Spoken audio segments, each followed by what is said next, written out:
he had a little brother die when he was little too, leukemia. Yeah.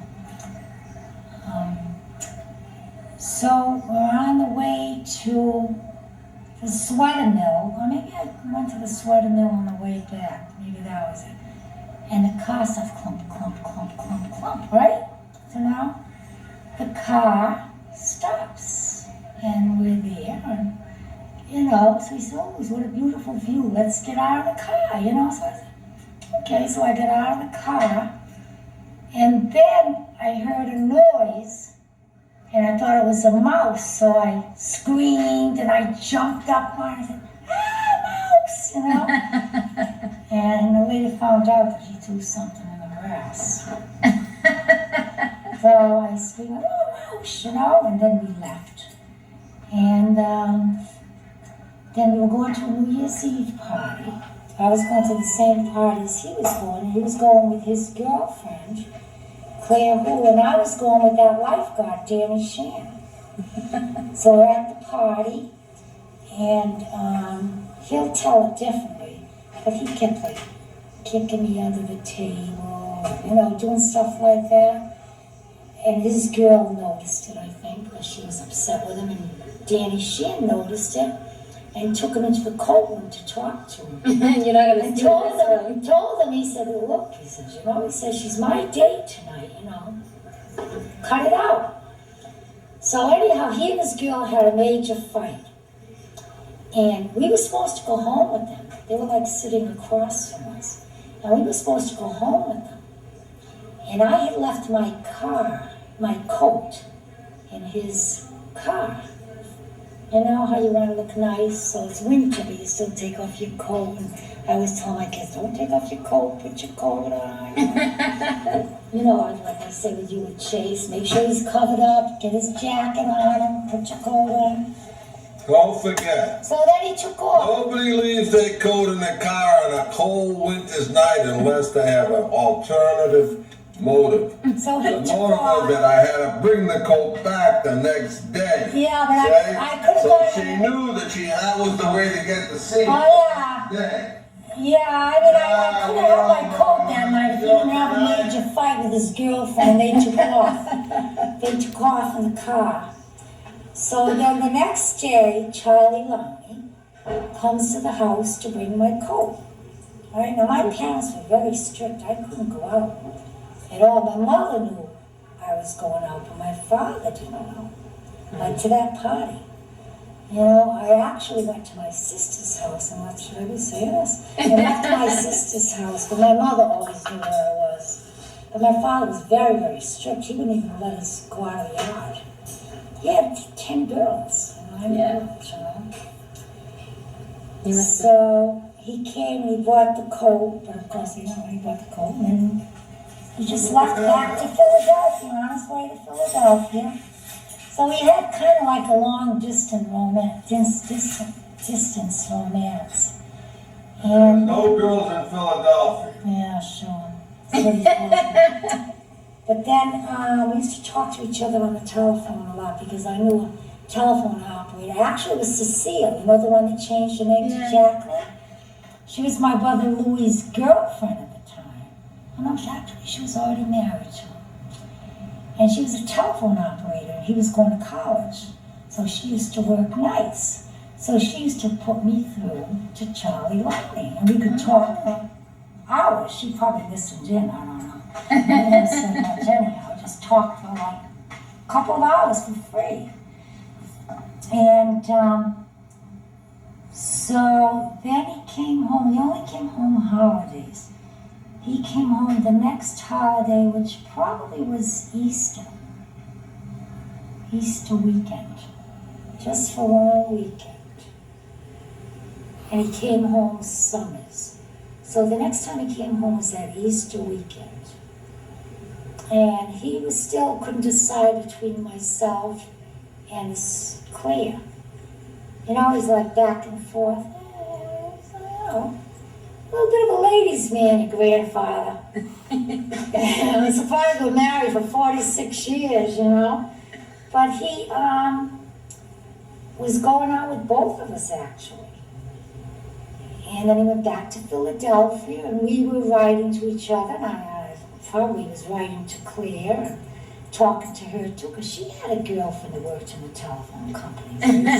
So did you know he was still dating Claire? Oh yeah, and she knew he was dating, talking to me. I really didn't date because my father, I couldn't go out.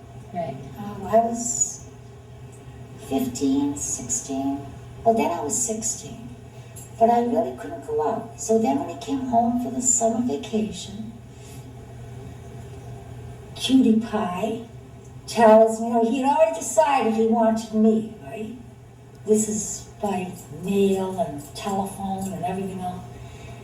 So he decides, well, he never really broke it off with Claire, told her in person like it was all over, so And he gave her was the gonna ring go. back. Did he still have his ring? No, I think the ring had gone back for quite a while then. I don't think there was no ring when we were all going out. And so this was the night he was going to meet Claire. He'd come back from Philadelphia. And, so I went to my sister Mary's house. She lived in town at that time.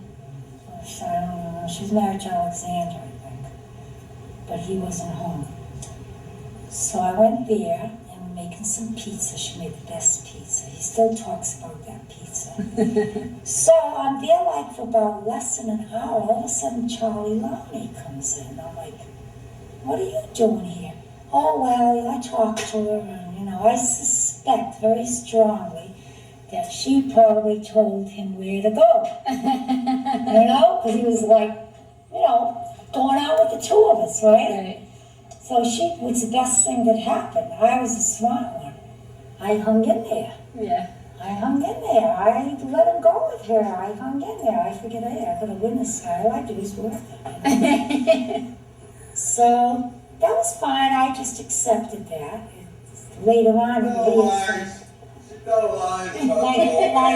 just like on our last vacation, it's probably the first time I mentioned him. I said, I always suspected that Claire ditched you that night and told you, she didn't want to see you anymore, to go to Irene. 45 years, that's been on her mind. Yeah, well, I always suspected it. But after all this time, I swear to God, just this last vacation, like 3 or 4 weeks ago, I brought it up. No, just we didn't argue or anything. I just brought it up, because it doesn't make any difference. No. Of course he denied it. He's going to deny it till his dying day. So, then what else happened? Then he went back to school, and his parents called me over to the house this one night, after it was a Sunday, and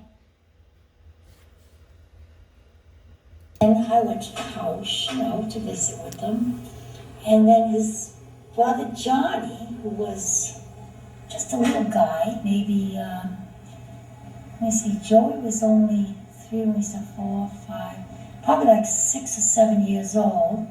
He comes over to me, and maybe a little older because he could read or he memorized a little speech. So he pulls out this diamond ring, and he puts it on, takes my hand, puts it on my finger. He gives me this little speech. My brother Charles, he can't be here, but this is, his proposal. Wow. Yeah, that's how we got engaged. I never knew that. Yeah, I wonder if Charlie even knows that. I don't even know if my son knows it.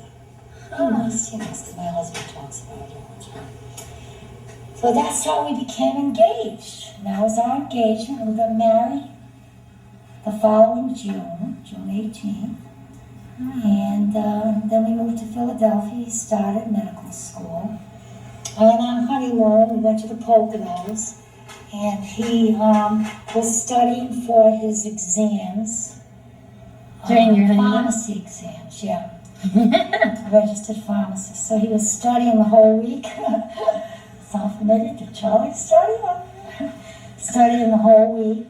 We were there, but it was still nice, on the beach and all that. And passed his exams, we moved.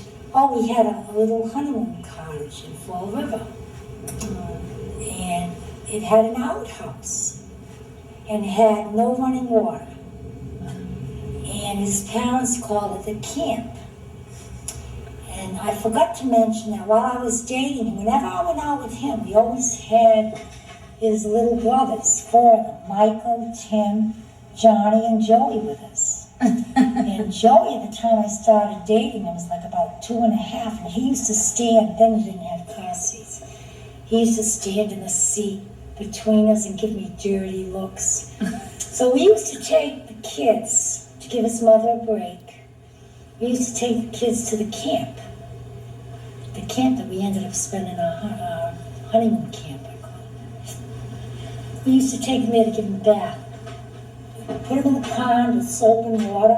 We would just throw them in.